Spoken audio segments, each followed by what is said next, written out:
saya akan lebih menekankan ya bagaimana the trend and the latest implementations ya di industri maupun di berbagai organisasi. Tren tentang PR 4.0 apa sih yang menjadi tantangannya ya. Baru-baru ini kami terlibat ya, khususnya kami di SBM ITB terlibat dengan Rans Entertainment, di mana salah satunya adalah kami sudah memiliki satu semacam tempat ya di secara virtual ya yang nanti akan digunakan untuk berbagai aktivitas. Nah, tren seperti ini ke depan tentu akan menjadi bagaimana kita sebagai public relation practitioners maupun communication practitioners kita bisa kira-kira menginfluence tidak hanya target yang saat ini ada secara langsung ya, belum lagi kemarin kita banyak dengan Internet of Things, Big Data, Artificial Intelligence, NFTs, dan sekarang kita sudah masuk ke Metaverse World. Ya, nah apa yang kami alami tentunya ini juga menjadi sesuatu hal yang baru. Bagaimana PR communication program ya, dan kita harus betul-betul adapt dengan semua challenges ini ya di tengah perubahan tren dan perilaku. Ya, katakanlah kalau sekarang kenapa training atau program atau degree dan non-degree school ya menawarkan program online harganya lebih mahal daripada kalau orang itu datang ke tempat.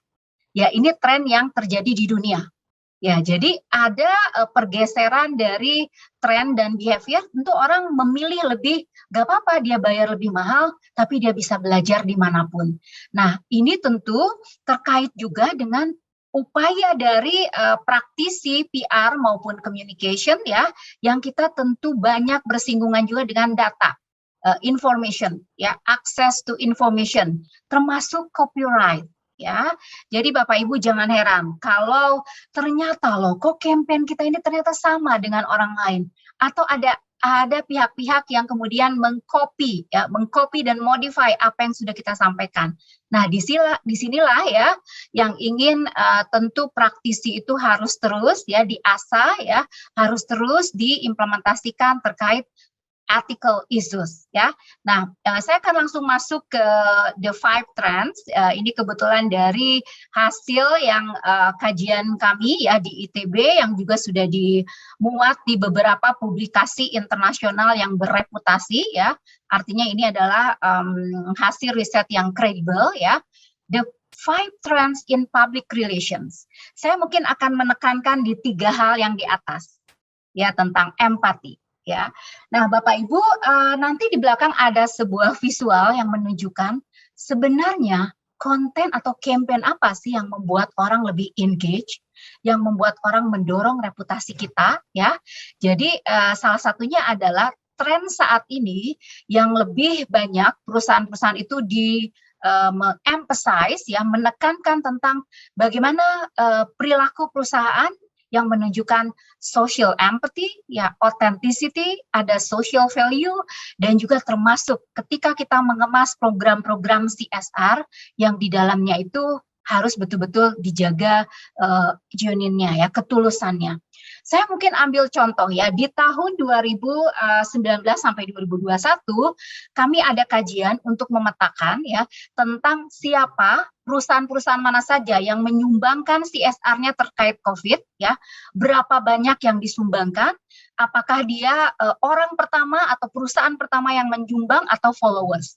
Ternyata jumlah yang disumbangkan ya dengan dia pertama atau kedua menyumbang itu adalah ada hasil yang saling terkait ya, tapi jumlah besar itu tidak secara otomatis meningkatkan positioning maupun persepsi positif dari perusahaan tersebut. Ya, di sini menunjukkan bahwa perilaku atau business ethics para pemimpin perusahaan ya yang harus menunjukkan the greater to business ethics betul-betul itu lebih menunjukkan ya, lebih mendorong untuk reputasi dari perusahaan itu lebih tinggi ya dibandingkan walaupun perusahaan itu sudah menyumbang dengan jumlah yang besar ya. Nanti kalau tertarik saya bisa share juga tulisan ini melalui majalah Mix ya. Oke, kemudian yang ketiga yang ingin ditekankan di sini adalah terkait dengan more trust on employee influencer. Ya, kenapa? Kenapa kemudian kepercayaan terhadap karyawan semakin meningkat? Ya, di tengah social media influencer, they lose credibility, the authenticity under threat. Ya, mereka di tengah ancaman. Karena apa? Banyak ya kajian dan banyak juga sekarang netizen semakin smart.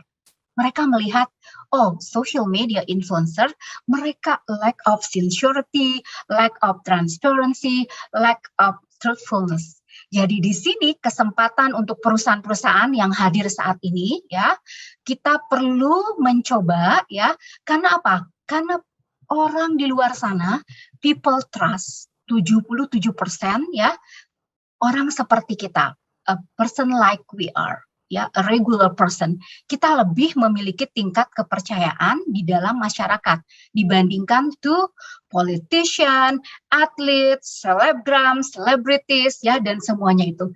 Jadi kita harus yakin bahwa there are influential people in just every industry. Oke, kita akan masuk kira-kira apa yang bisa dilakukan oleh para employee influencer. Nah, Bapak Ibu, kalau dilihat di sini terdapat dua stream, dua jalur ketika kita mengkomunikasikan. Satu melalui perusahaan, yaitu ya akun resmi atau official dari perusahaan, dan yang kedua adalah melalui orang-orang yang ada di dalam. Siapa? Bisa dari para CEO, para leaders, karyawan, keluarga karyawan, dan organisasi internal. Tadi pagi saya membaca ya tulisan dari Mas Aruman ya yang juga menekankan tentang tren seperti ini, dan memang betul ya saat ini terbukti bahwa bagaimana peran-peran dari jalur atau stream individual ini bisa melindungi, mengembangkan, dan menjaga reputasi. Nah, jika ini ada 9 tujuan, tentu di sini kita juga perlu membekali ya para karyawan kita bagaimana roles-nya untuk menginformasikan, mendekatkan, menginspirasi, dan ada unsur menghibur. Namun lebih dari ini ya, based on pengalaman saya di industri, tetap kita perlu orang-orang yang banyak ya, banyak dalam konteks besar untuk counterbalance, menyeimbangkan. Suatu saat mungkin kita menghadapi krisis atau kita sedang mengintroduce produk baru, kita perlu stakeholders internal untuk counterbalance, menyeimbangkan fungsi-fungsi tersebut. Nah, ini contoh ya yang sudah kami lakukan dengan 22 BUMN, di mana pemetaannya kami mendengar apa saja yang dilakukan oleh para employee influencer ini melalui big data tools IMID crawling dari Kazi Big Data ya, dan di sini juga menunjukkan bahwa fokus dari kami ingin mendengar apa sih authentic voice mereka, bagaimana peran dari PR atau Korkom sebagai command center untuk membina mereka, karena karyawan ini nggak bisa dilepas, mereka tetap perlu guidance ya, mereka tetap memerlukan yang namanya 3 hal ini. Ya, jadi Bapak Ibu, para pimpinan, para winners yang hari ini hadir, ada 3 hal yang bisa kita praktikan atau implementasikan dari mulai pemilihan ya, seleksi. Siapa yang mau kita ajak sebagai employee influencer ini ya, dari mulai selection sistemnya. Kemudian juga fokus terhadap yang namanya governance system.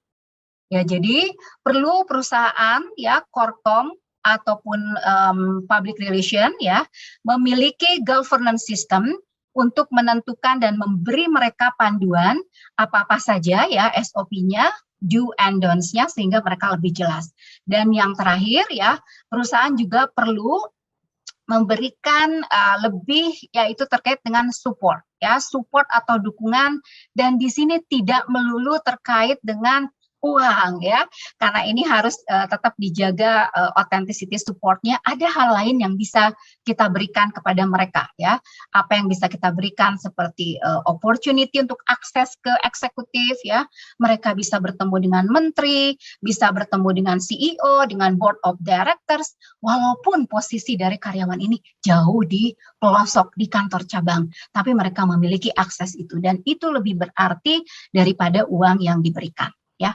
Oke, mungkin ini sebagai gambaran saja ya. Jadi apa itu employee influencer? Ini lebih kepada bagaimana secara luas ya mereka sebagai informal company spokesperson ya memberikan advocates, membuat narasi dan mengkomunikasikan produk dari perusahaan ya.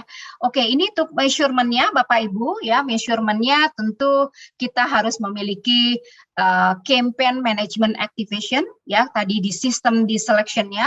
Kemudian ada kalkulator ya. Ini untuk menunjukkan sejauh mana sih campaign mereka ini bisa sesuai dengan target ya, karena tadi kita juga harus align juga dengan tim dari marketing dan tentu secara analytics-nya ya kita bisa menilai dilema apa saja yang terjadi di antara karyawan kita. Apakah mereka juga mengambil ya sebagai influencer atau paid influencer bagi perusahaan lain? Nah, ini juga menjadi analytics yang kemarin dibahas. Ini mungkin sebagai gambaran measurement saja, saya akan skip ya sejauh mana tingkat dari engagement ya para influencer dari 22 industri tersebut. Dan tentu mereka juga memiliki yang namanya group identity ya. Di setiap 22 perusahaan yang kami coba petakan, mereka memiliki identitas yang berbeda-beda ya, seperti di Bio Farma mereka punya BioDigitropes ya, kemudian maaf 2 menit lagi. Okay. Maaf. Oke ya, dan ini adalah apa sih yang perlu ditampilkan oleh karyawan khususnya ya, yaitu mereka bisa menampilkan visual-visual yang menantang dan penuh resiko, ini mendapatkan perhatian yang lebih dari publik ya dibandingkan dia yang sifatnya posting tentang narsisme ya seperti itu.